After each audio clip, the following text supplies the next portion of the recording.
आज स्वर्गारोहणाचा दिवस आहे. या आपण स्वर्गारोहणाचा दिवस आणि तारणाचे मिशन उपदेश शीर्षकासह परमेश्वराच्या वचनाचा अभ्यास करूया. हा सण येशू ख्रिस्ताच्या स्वर्गारोहणाच्या आठवणीत पाळला जातो. 2000 वर्षांपूर्वी त्यांनी 3.5 वर्षांपर्यंत आपले सेवाकार्य केले आणि आपल्या पुनरुत्थानानंतर 40व्या दिवशी त्यांचे स्वर्गारोहण झाले.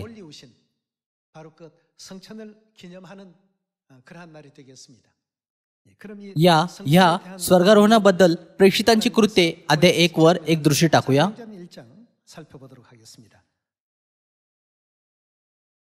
या आपण प्रेषितांची कृत्ये अध्याय 1 वचन 6 पाहूया. वचन 6 मध्ये असे लिहिले आहे, मग ते एकत्र असताना त्यांनी त्याला विचारले, प्रभूजी, याच काळात आपण इस्रायलचे राज्य पुन्हा स्थापित करणार काय? तो त्यांना म्हणाला, जे काळ व समय पिताने स्वतःच्या अधिकारात ठेवले आहेत ते जाणणे तुमच्याकडे नाही, परंतु पवित्र आत्मा तुमच्यावर येईल तेव्हा तुम्हाला सामर्थ्य प्राप्त होईल आणि यरुशलेमेत, सर्व यहुदियात, शमरोनात व पृथ्वीच्या शेवटापर्यंत तुम्ही माझे साक्षी व्हाल. असे सांगितल्यावर काय झाले? त्यांना स्वर्गात घेण्यात आले. त्यांच्या डोळ्यादेखत तो वर घेतला गेला आणि मेघाने त्याला त्यांच्या दृष्टीआड केले. तो जात असता ते आकाशाकडे निरखून पाहत होते, तेव्हा पहा, शुभ्र वस्त्रे परिधान केलेले 2 पुरुष त्यांच्याजवळ उभे राहिले. ते म्हणाले, अहो गलिलीकरांनो, तुम्ही आकाशाकडे का पाहत उभे राहिलात? हा जो येशू तुमच्यापासून वर आकाशात घेतला गेला आहे तोच, तुम्ही त्याला जसे आकाशात जाताना पाहिले तसाच येईल. स्वर्गारोहणाचा दिवस ख्रिस्ताच्या स्वर्गारोहणाची आठवण करून देणारा सण आहे. ख्रिस्ताने त्यांच्या स्वर्गारोहणाच्या माध्यमातून आपल्याला एक उदाहरण दाखविले. अशी भविष्यवाणी केलेली आहे की जसे की त्यांच्या शरीरामध्ये स्वर्गारोहण झाले म्हणून ते निश्चितपणे आपल्या दुसऱ्या आगमनावेळी शरीरात येतील, तसेच ख्रिस्ताने आपल्याला शमरोनात व पृथ्वीच्या शेवटापर्यंत सुवार्तेचा प्रचार करण्यास सांगितले. ख्रिस्त एका स्वतंत्र 5व्या परिमाणातील शरीरात बदलले गेले आणि स्वर्गात गेले.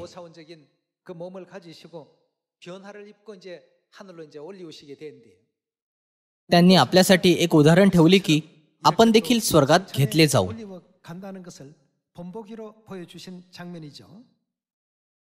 या आपण थेसलोनिकरास पहिले पत्र अध्याय 4 वचन 13 वर एक दृष्टी टाकूया. बंधुजनो हो, झोपी गेलेल्या लोकांविषयी तुम्ही आजान नसावे अशी आमची इच्छा आहे, यासाठी की ज्यांना आशाच नाही अशा बाकीच्या लोकांसारखा तुम्ही खेद करू नये. कारण येशू मरण पावला व पुन्हा उठला असा जर आपला विश्वास आहे तर त्याप्रमाणे येशूच्या द्वारे जे झोपी गेले आहेत त्यांना देव त्यांच्याबरोबर आणील. अशी भविष्यवाणी केलेली आहे की ते आपल्यासोबत देवदूतांना घेऊन येतील. या वचन 16 पाहूया. कारण आज्ञाध्वनी, आद्य देवदूतांची वाणी व देवाच्या तुतारीचा नाद होत असता प्रभू स्वतः स्वर्गातून उतरेल आणि ख्रिस्तामध्ये जे मेलेले आहेत ते पहिल्याने उठतील.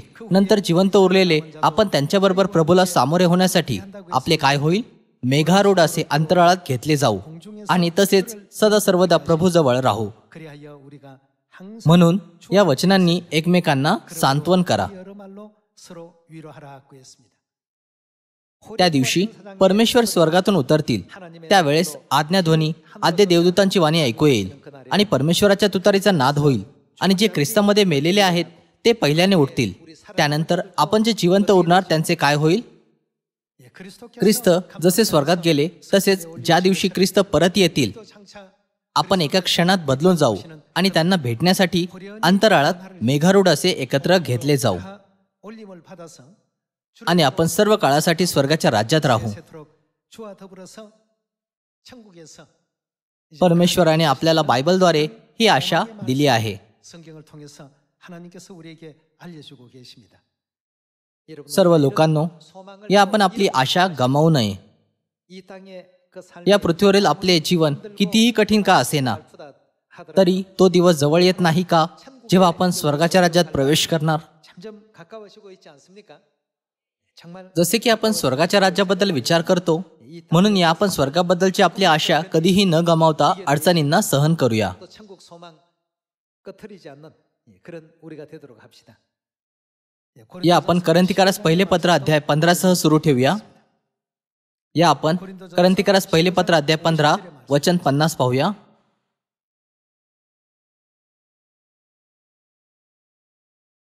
बंधुजन हो, मी असे म्हणतो की मांस व रक्त यांना देवाच्या राज्याचे वतन मिळू शकत नाही आणि विनाशीपणाला अविनाशीपणाचे वतन मिळत नाही. 썩지 아니할 것을 유업으로 받지 못하느니라. पहा, मी तुम्हाला एक रहस्य सांगतो. आपण सर्वच महानिद्रा घेणार नाही, तर आपण सर्वजण बदलून जाऊ. क्षणात निमिषात शेवटला करणा वाजेल तेव्हा, कारण करणा वाजेल, मेलेले ते अविनाशी असे उठवले जातील आणि आपण बदलून जाऊ. कारण हे जे विनाशी ज्याने अविनाशी पण परिधान करावे आणि हे जे मर्त्य त्याने अमरत्व परिधान करावे हे आवश्यक आहे. हे जे विनाशी त्याने अविनाशी पण परिधान केले आणि हे जे मर्त्य त्याने अमरत्व परिधान केले, असे जेव्हा होईल तेव्हा मरण विजयात गिळले गेले आहे असा जो शास्त्रलेख आहे तो पूर्ण होईल. अरे मरणा, तुझा विजय कोठे? 어디에 있느냐? अरे मरणा, तुझी नांगी कोठे? 그런 것이 어디에 있느냐? मरणाची नांगी पाप आणि पापाचे बळ नियमशास्त्र आहे. 율법이라. परंतु जो देव आपला प्रभू येशू ख्रिस्ताच्या द्वारे आपल्याला जय देतो त्याची स्तुती असो. म्हणून माझ्या प्रिय बंधूंनो, प्रभूमध्ये तुमचे श्रम व्यर्थ नाहीत हे तुम्ही जाणून आहात. म्हणून तुम्ही स्थिर व अढळ व्हा आणि प्रभूच्या कामात सर्वदा अधिकाधिक तत्पर असा. 헛되지 않을 줄을 알미니라 그랬습니다. करंथीकारास पहिले पत्र अध्याय 15 आणि थेसलोनिकारास पहिले पत्र अध्याय 4 चे वचन परमेश्वराच्या इच्छेला प्रकट करतात. 우리도 감남산에서 성천에 하늘로 올리우셨던 ज्याप्रमाणे ख्रिस्त स्वर्गात गेले त्याचप्रमाणे आपणही आत्मिक शरीरात बदलून जाऊ 또 주를 영접하고 새 세토록 आणि प्रभूला भेटण्यासाठी मेघारूढ असे घेतले जाऊ. 것에 대한 하나님의 शेवटी आपण सर्व काळासाठी सार्वकालिक जीवन आणि आशीर्वादांचा उपभोग घेऊ. 그렇다면 이제 मग आपल्या स्वर्गीय घरी परतल्यानंतर आपले जीवन कसे असेल 삶은 어떠할까? तुम्ही उत्सुक नाहीत का? 맞습니까? 요한 या आपण प्रकटीकरणाचे पुस्तक अध्याय 21 वर जाऊया. या आपण अध्याय 21 वचन 1 वर एक दृष्टी टाकूया. 또 내가 새 하늘과 새 땅 नंतर मी नवे आकाश व नवी पृथ्वी ही पाहिली. पहिले आकाश व पहिली पृथ्वी ही निघून गेली होती आणि समुद्रही राहिला नाही. 이 영원한 새로운 이제 세계가 우리 आपल्यासमोर एक नवीन जग प्रकट होईल. हे नवीन जग कोणत्या प्रकारचे जग आहे? 세계인가? या आपण वचन 4 वर जाऊया. तो त्यांच्या डोळ्यांचे सर्व अश्रू पुसून टाकेल. यापुढे मरण नाही. 사망이 없고 परमेश्वर सार्वकालिक स्वर्गाच्या राज्यात मृत्यूला नष्ट करतील. 우리가 갈 영원한 천국은 사망을 하나님께서 없애 놓으셨습니다. यापुढे मरण नाही, शोक, रडणे व कष्ट हे नाहीत. 아픈 것이 다시 있지 아니하리니 모든 괴로운 सर्व कष्ट, काळजी, चिंता, आजार आणि वेदनांबद्दल विचार करा. 병들 아픈 것 पुन्हा या गोष्टी असणार नाहीत. 다시 있지 않는다 하고 했습니다. या पृथ्वीवर आपण अनेकदा या गोष्टींचा सामना 이 करतो. 땅에서는 우리가 이런 일들을 많이 겪고 있습니다만 하늘나라에서 तथापि या गोष्टी स्वर्गात पुन्हा होणार नाहीत, 있지 아니하리니 कारण पहिल्या गोष्टी होऊन गेल्या. 다 지나갔음이라. जसे की आपण या नवीन जगामध्ये घेतले जाणार. 세계로 म्हणून परमेश्वराने आपल्या वचनामध्ये स्वर्गाच्या आनंदाला आणि गौरवाला थोडक्यात सांगितले, म्हणजे आपण ते सहजपणे समजू शकू. 하늘나라의 그 기쁨과 영광을 아주 압축해 놓으셨습니다. परमेश्वर म्हणतात, 사망이 다시 यापुढे मरण नाही, शोक, रडणे व कष्ट हे नाहीत. 괴로운 것이 없고 고통스러운 것이 없다. मग याचा अर्थ काय आहे? 무엇만 존재한다는 뜻이 됩니까? तेथे फक्त सार्वकालिक जीवन आणि आशीर्वाद असतील. 잠시 आपण या पृथ्वीवर फक्त आपल्या क्षणिक जीवनावर लक्ष केंद्रित केले नाही पाहिजे, 마음을 기울일 것이 아니라 पण आपण स्वर्गासाठी काय करणार यावर आणखी जास्त विचार केला पाहिजे. 무엇을 할 것인가를 더욱더 고민할 수 있는 우리가 되어야 되겠습니다. या कारणास्तव प्रेषितांची कृत्य अध्याय 1 मध्ये स्वर्गात जाताना ख्रिस्ताची विनंती काय होती? 뭘 부탁이었습니까? शम्रोनात आणि पृथ्वीच्या शेवटापर्यंत माझे साक्षी व्हा. 되어 달라라고 이렇게 부탁하지 않았습니까? 우리도 पवित्र आत्म्याच्या या युगामध्ये आपण स्वर्गीय पिता ख्रिस्त अन्साहुंची आणि नवीन येरुशलेम स्वर्गीय माताच्या गौरवाचा प्रसार करण्याचा प्रयत्न केला पाहिजे. 힘쓸 수 있는 우리 모두가 되어야 되겠습니다. आज 그렇다면 오늘 या आपण स्वर्गारोहणाच्या दिवसा संदर्भात जुन्या कराराच्या इतिहासाचे परीक्षण करूया. 짚어보고 넘어가도록 하겠습니다. या आपण निर्गम अध्याय 19 वचन 1 वर जाऊया. 말씀 इस्रायल लोकांना मिस्र देशातून निघून 3 महिने झाले. 제3월 곧 그때에 3월 곧 그때라는 것은 3월 इंग्रजी बायबलमध्ये हे स्पष्टपणे 3ऱ्या महिन्याचा पहिला दिवस असे लिहिले आहे. 이라고 이렇게 돼 있습니다. 3월 1일에 그들이 त्याच दिवशी ते सिनायाच्या रानात येऊन पोहोचले. 그들이 रफिदीम येथून कूच करीत ते सिनायाच्या रानात आले व त्या रानात त्यांनी डेरे दिले. तेथे पर्वतासमोर इस्रायल लोकांनी तळ दिला. तेव्हा मोशे देवाकडे वर गेला आणि परमेश्वराने त्याला पर्वतातून हाक मारून सांगितले की याकोबाच्या घराण्याला हे सांग, इस्रायल लोकांना हे विदित कर. 자손에게 고하라고 했습니다. 3월 3ऱ्या महिन्याच्या पहिला दिवस तांबडा समुद्र ओलांडल्यानंतर 40वा दिवस होता. 세어서 만 40일째가 되는 날입니다. या 40व्या दिवशी मोशेला परमेश्वराचे बोलावणे आले आणि तो सिनाय पर्वतावर गेला. 가서 하나님의 그 뜻을 मग 10 दिवसानंतर पेंटिकोसच्या दिवशी 오순절 날에 तो 10 आज्ञा प्राप्त करण्यासाठी पुन्हा सिनाय पर्वतावर गेला. 오르게 됩니다. 바로 40व्या दिवशी सिनाय पर्वतावर चढण्याची ही घटना एका सावलीच्या रूपात कार्य करते.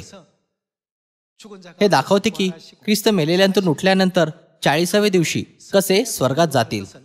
구약의 어떤 그림자의 역사 가운데 보여주신 대목이라고 볼 수 있겠습니다. जुन्या कराराच्या काळात मोशे परमेश्वराकडे गेला, 모세가 ज्यांनी त्याला म्हटले, लोकांना या पर्वताजवळ येण्यापासून अडव. 죄는 절대 접근하지 못하게끔 하라. 그리고 त्यांनी आपले कपडे धुतले पाहिजे आणि परमेश्वराच्या इच्छेची वाट पाहिली पाहिजे. 있고 그렇게 해서 하나님의 그 뜻을 अशा प्रकारे त्यांना विविध दिशानिर्देश मिळाले आणि 50व्या दिवशी तो पुन्हा वर गेला. 에서 내려와서 50일째 되는 날 올라가게 됩니다. 그래서 मग सिनाय पर्वतावर 40 दिवस उपवास आणि प्रार्थना केल्यानंतर त्याने 10 आज्ञांच्या पहिल्या दगडी पाट्या प्राप्त केल्या. 십계명의 돌비를 받아 가지고 내려오게 되죠. 이런 मोशेचे सर्व कार्य सणांशी संबंधित आहेत. 우리 절기와 상당히 또 관계가 있고 연관성이 있습니다. ज्याप्रमाणे ज्या दिवशी तो पहिल्यांदा सिनाय पर्वतावर चढला 바로 그 날이 तो तांबडा समुद्र ओलांडल्यानंतर 40वा दिवस होता. 이듯이 예수 그리스도께서 त्याचप्रमाणे येशू ख्रिस्त आपल्या पुनरुत्थानानंतर 40व्या दिवशी स्वर्गात गेले. 성천에 올리우시는 이런 제 역사를 또 보이게 된 것입니다.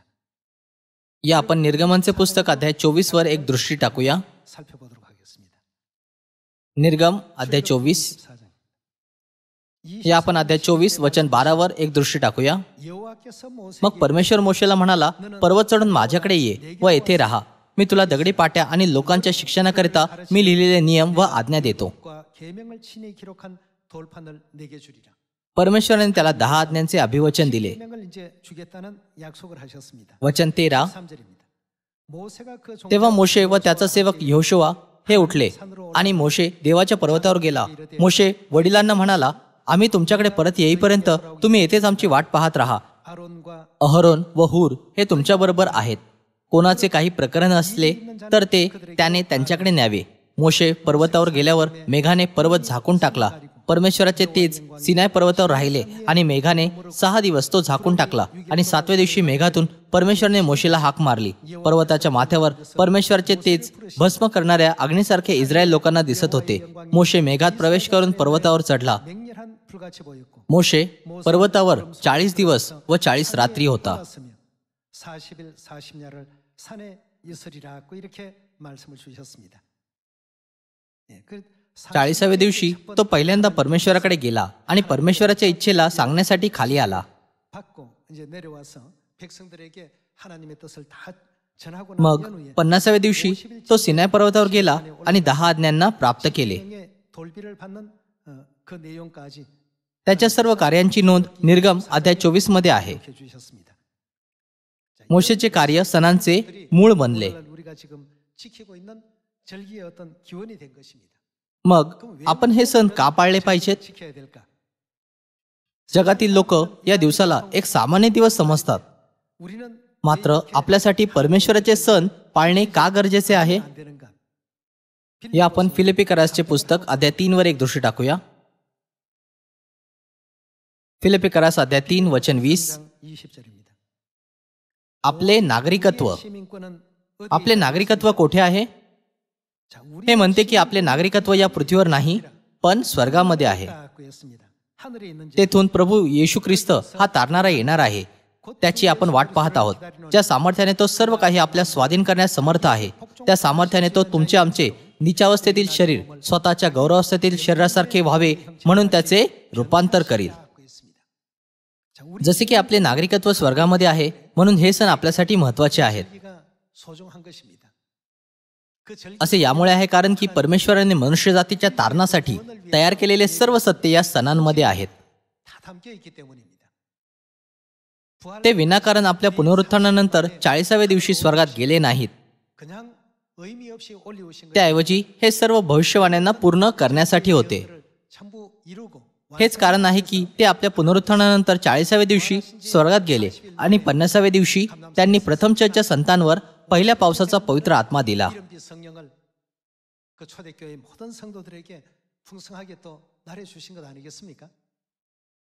काहींना कदाचित वाटेल याचा माझ्याशी काय संबंध आहे, मात्र याचा फार संबंध आहे. असे का आहे? असे यामुळे आहे कारण की आपले नागरिकत्व स्वर्गामध्ये आहे. म्हणून स्वर्गातील लोकांनी स्वर्गाच्या नियमांचे पालन केले नाही पाहिजे का? आपण शब्दात दिवस, वलांडण आणि नवीन कराराचे सर्व सण पाळले पाहिजे. या सर्व कार्य यामुळे आहेत कारण की आपण स्वर्गाचे नागरिक आहोत. जे लोक स्वर्गीय नागरिक नाहीत त्यांच्यासाठी या समारंभाचा काहीच अर्थ नाही. जसे की त्यांच्याकडे स्वर्गीय नागरिकत्व नाही म्हणून ते स्वर्गारोहण दिवसाच्या पवित्र सणाकडे दुर्लक्ष करतात, जो आपण आज पाळत आहोत. हे खरे नाही का? मात्र आपल्यासाठी हा परमेश्वराचा नियम आहे, ज्याला या जगातील कोणत्याही गोष्टीने बदलले जाऊ शकत नाही. तुम्ही सहमत नाहीत का? जरी आपण जगाच्या गोष्टींमुळे नुकसान सहन केले तरी कारण की आपण स्वर्गीय नागरिक आहोत म्हणून तर आपण परमेश्वराच्या आशीर्वादांना गमावले नाही पाहिजे. अखेरीस परमेश्वर आपल्याला स्वर्गारोहण आणि परिवर्तनाचा अनुभव घेऊ देतील. त्यानंतर ते आपल्याला काय बनवतील? या आपण प्रकटीकरणाचे पुस्तक अध्याय 22 जाऊया. या आपण प्रकटीकरण अध्याय 22 वचन 1 मधील परमेश्वराचे वचन पाहूया.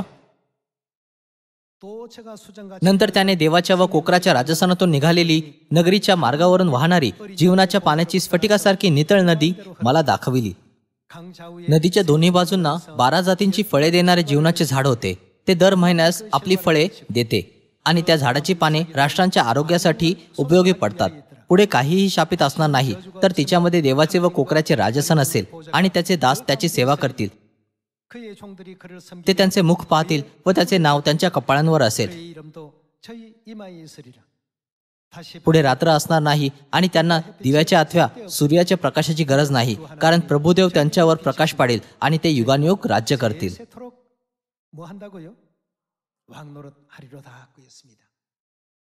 यापुढे वेदना, दुःख किंवा शोक नसेल, पण फक्त आनंद ओसंडून वाहत राहील. अशा अद्भुत जगामध्ये परमेश्वराने आपल्यासाठी असे गौरवाचे ठिकाण तयार केले आहे. म्हणूनच त्यांनी आपल्याला स्वर्गीय नागरिकत्व दिले आहे. सर्व लोकांनो, तुम्ही या सर्व वचनांवर विश्वास ठेवता का? जसे की आपण नवीन कराराच्या माध्यमातून आपण परमेश्वराकडून अशी कृपा आणि आशीर्वाद प्राप्त केले आहेत, म्हणून आपण हे पद कधीही गमावले नाही पाहिजे.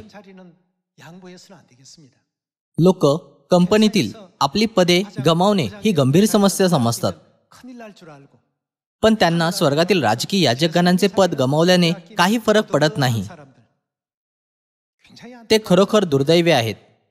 या दृश्य जगामध्ये सर्व काही तात्पुरते आहे.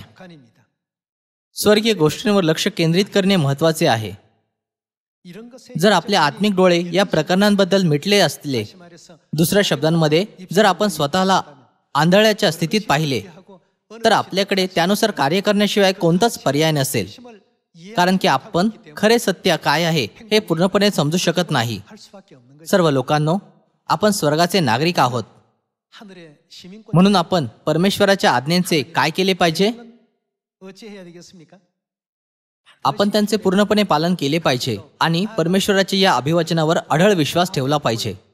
तू आत येशील तेव्हा आणि बाहेर जाशील तेव्हा आशीर्वादित होशील.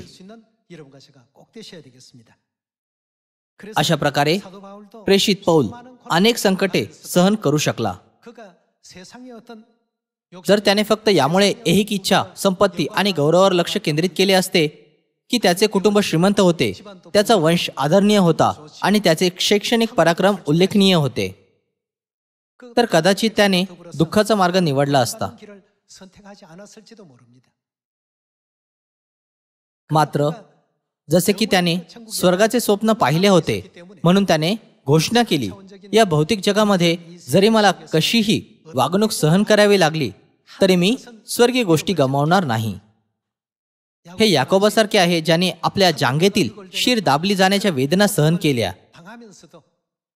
त्याने म्हटले, जोपर्यंत तुम्ही मला आशीर्वाद देत नाहीत तोपर्यंत मी तुम्हाला जाऊ देणार नाही. जर तुम्ही मला आशीर्वाद दिला तर मी तुमचा हात सोडीन. कृपया मला आशीर्वाद द्या. तुझे नाव काय आहे? त्याने उत्तर दिले, याकोब. यापुढे तुला याकोब म्हणणार नाहीत तर इस्रायल म्हणतील. त्याला ते नाव देण्यात आले नव्हते का, ज्याचा अर्थ आहे की त्याने परमेश्वरासोबत संघर्ष केला आणि विजय प्राप्त केला. सर्व लोकांनो, जर आपण आत्मिक रूपाने आंधळे झालो आणि स्वर्गाच्या वैभवाची जाणीव करण्यात असमर्थ झालो तर आपण स्वतःला विचारू शकतो, मी यावर किंवा त्यावर लक्ष केंद्रित केले पाहिजे का? मात्र आपला विश्वास आणि जगिक चिंता यांचे मोजमाप करण्याची गरज नाही. आपले नागरिकत्व कोठे आहे? जर ते स्वर्गात आहे तर आपण स्वर्गीय लोकांच्या रूपात त्या मार्गावर चालले पाहिजे. असे केल्याने सर्व आशीर्वाद स्वाभाविकपणे स्वर्गीय लोकांचा पाठलाग करतील. कृपया या वस्तुस्थितींवर विश्वास ठेवा. या मत्ते अध्याय 28 वर जाऊन परमेश्वराची विनंती पाहूया. मत्ते अध्याय 28 वचन 18. या आपण वचन 18 पाहूया. तेव्हा येशू जवळ येऊन त्यांच्याशी बोलताना म्हणाला, स्वर्गात आणि पृथ्वीवर सर्व अधिकार मला दिलेला आहे. तेव्हा तुम्ही जाऊन सर्व राष्ट्रातील लोकांना शिष्य करा, त्यांना पित्याच्या, पुत्राच्या व पवित्र आत्म्याच्या नावाने बप्तिस्मा द्या. जे काही मी तुम्हाला आज्ञा पिले ते सर्व त्यांना पाळण्यास शिकवा. आणि पहा, युगाच्या समाप्तीपर्यंत मी सर्व दिवस तुमच्या बरोबर आहे. त्यांनी आपल्याला आपण त्यांच्याकडून जे काही शिकलो आहोत ते सर्व काही आपल्याकडे न ठेवता विश्वासाने ते शमरूनात व पृथ्वीच्या शेवटापर्यंत सर्व लोकांना पसरवण्यास सांगितले. आपल्याला ही विनंती केल्यानंतर ते स्वर्गात गेले. हे या पृथ्वीवरील त्यांचे शेवटचे वचन होते. पवित्र आत्म्याच्या युगामध्ये जेव्हा पिता या पृथ्वीवर आले तेव्हा हे त्यांचे शेवटचे वचन होते. वेळ आली आहे, परिश्रमपूर्वक प्रचार करा. प्रचार करण्याशिवाय आणखी काहीच उरलेले नाही. त्यांच्या पहिल्या आगमन आणि त्यांच्या दुसऱ्या आगमनाच्या घटना पूर्णपणे जुळतात.